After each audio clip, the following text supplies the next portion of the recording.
Good morning student. हम आज आपको फार्माकोलॉजी एंड टैक्सोलॉजी में chapter 3 route of drug administration करवाएंगे, जो पार्ट 1 होगा और इसके बाद पार्ट 2 आएगा। हाफ हम करवाएंगे इधर रूट ऑफ ड्रग एडमिनिस्ट्रेशन और पार्ट 2 सेकंड में आएगा। जैसे routes of drug administration is an important factor which influence the absorption of a drug. The interval between the administration and set onset of action is determined by the routes of administrations. कहने का मतलब जो भी हम medicine लेते हैं उसके proper roots होते हैं। वो 3 तरह के रूट्स हैं। एक तो हम मुंह के थ्रू लेते हैं दवाई, दूसरा जो है पेरेंटियल रूट होता है जिसमें इंजेक्शंस वगैरह आते हैं। डिफरेंट टाइप्स के इंजेक्शंस हो गए, वो हम आपको पढ़ाएंगे। उसके बाद नेक्स्ट जो है पार्ट 2 में आएगा local applications. Local applications means body के बाहर हम जो लगाते हैं बॉडी पे, वो लोकल एप्लीकेशंस आती हैं। जैसे लोशन, ऑइंटमेंट, क्रीम, इस तरह के जो पदार्थ आएंगे, जो मेडिसिन हैं, वो लोकल एप्लीकेशन में होते हैं। हम आपको पहले करवाएंगे oral route. Oral route means by mouth, मुंह के थ्रू जो भी हम खाते हैं मेडिसिन। फॉर एग्जाम्पल के तौर पे this is a natural route of administration of a drug. एक नेचुरल रूट है हमारा। और the drug in the form of a tablet, जो ड्रग हमारे पास टेबलेट फॉर्म में हो, कैप्सूल फॉर्म में होगी, पाउडर फॉर्म में होगी या मिक्सचर फॉर्म में होगी एक्सेट्रा, और उसी को हम मुंह के थ्रू ले सकते हैं। और ये जो ओरल रूट्स हैं उसके फायदे क्या हैं, एडवांटेजेस क्या हैं? उसके ये एडवांटेजेस हैं, इट इज ए सेफ, वो safe convenient route of the administration. And second one, self medication is possible. खुद हम ले सकते हैं उस मेडिसिन को ओरल रूट में। Onset of drug action is slow. Drug का जो एक्शन है ओरल रूट में स्लोली होता है। और डिसएडवांटेजेस इसके ये होते हैं कि onset of drug action is slow, it is not an emergency route. ये इमरजेंसी रूट में नहीं है। ये इमरजेंसी हो हम इमीडिएटली मेडिसिन बाय माउथ के थ्रू नहीं ले सकते। Drug which are bitter in taste can not be administered, means अगर कोई दवाई कौड़ी है तो उसको हम मुंह के थ्रू नहीं ले सकते। उसके बाद this route is possible, is not possible in unconscious patient, जो बेहोश हो जाता है आदमी, तो जिसको होश नहीं है उसको हम ये मेडिसिन नहीं दे सकते। ये इसका डिसएडवांटेज है। उसके बाद नेक्स्ट आता है एंटेरिक कोटेड पिल्स और टैबलेट। एंटेरिक कोटेड टैबलेट्स वो होती हैं जो एक टैबलेट्स बनने के बाद उनके ऊपर एक शेल चढ़ा दी जाती है, जिसकी सॉल्युबिलिटी, जो घुलने का जो टाइम होता है टैबलेट का, वो इंक्रीज कर दिया जाता है ताकि वो लंबे समय के बाद जाके घुले। उसमें ये होता है कि एंटेरिक कोटेड टैबलेट को एक प्रॉपर टाइम के बाद ही घुलना होता है। और उसके बाद आ गया सस्टेन्ड रिलीज और time release preparation. Sustain release या टाइम रिलीज प्रिपरेशन जो होती हैं वो वैसी टैबलेट होती हैं इस तरह की कि जिसे हम खाते हैं वो आहिस्ता आहिस्ता स्लोली होती है, जिनका असर काफ़ी टाइम के लिए होता है। और वो एक प्रॉपर तरह से बनाई जाती है, जो एक प्रॉपर ढंग से आहिस्ता आहिस्ता घुलती हैं, वो सस्टेन रिलीज टैबलेट होती हैं।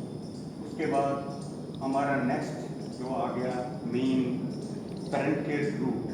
Parental routes, the drug is introduced in the body.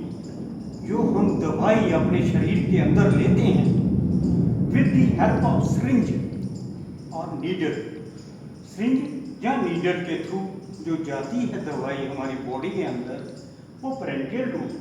अब पेरेंटियल रूट्स जो होते हैं उनके फायदे क्या हैं, एडवांटेजेस ये हैं कि वो एकदम दवाई काम करती है, क्विक एक्शन होता है और जल्दी अंदर बॉडी के एब्सॉर्प्शन होती हैं, इज रैपिड एंड क्विक।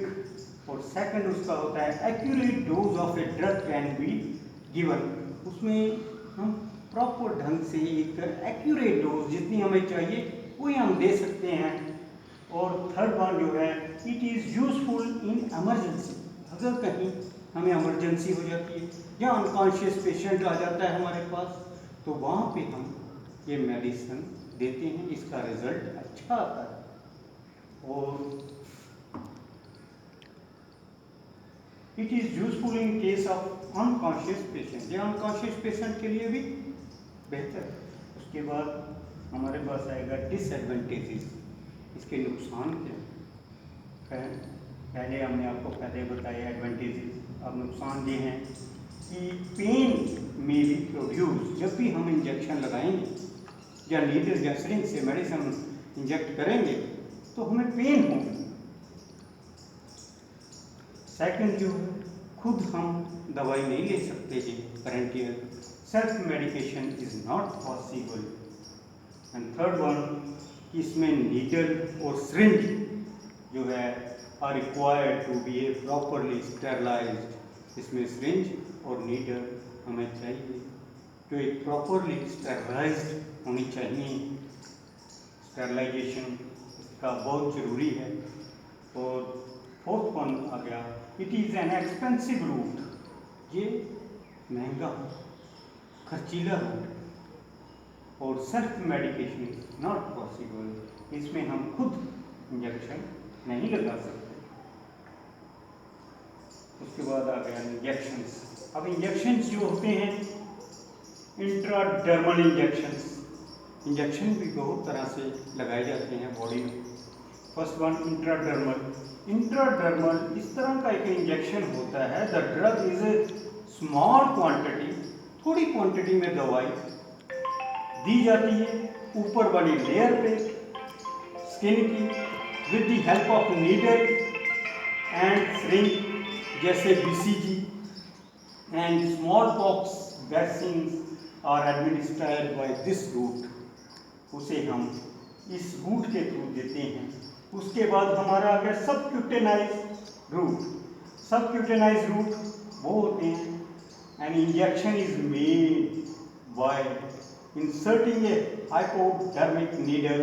ये हाइपोडर्मिक नीडल से दिया जाता है through the layer of skin की। The route of absorption is slow.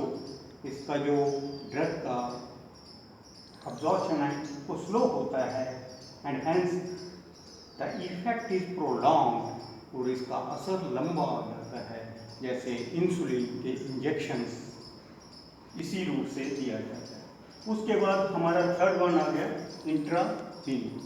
इंट्रावीनियस वो इंजेक्शन होते हैं, इस तरह से दिए जाते हैं, the drug is injected deep, the drug is directly injected to vein, means नाड़ी, जो भी नाड़ी होगी डायरेक्टली दिया जाता है, वो इंट्रावीनियस इंजेक्शन कहे जाते हैं।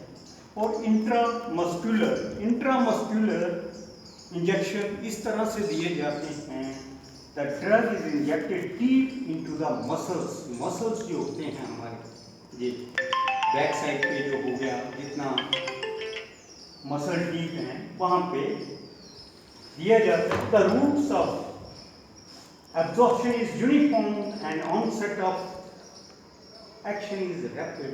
उसका जो असर है जल्दी होना शुरू हो जाता है। अब हमने आपको पार्ट 1 करवा दिया। अब नेक्स्ट जो होगा, रूट्स ऑफ ड्रग एडमिनिस्ट्रेशन का पार्ट 2 करवाएंगे नेक्स्ट लेक्चर। Thank you.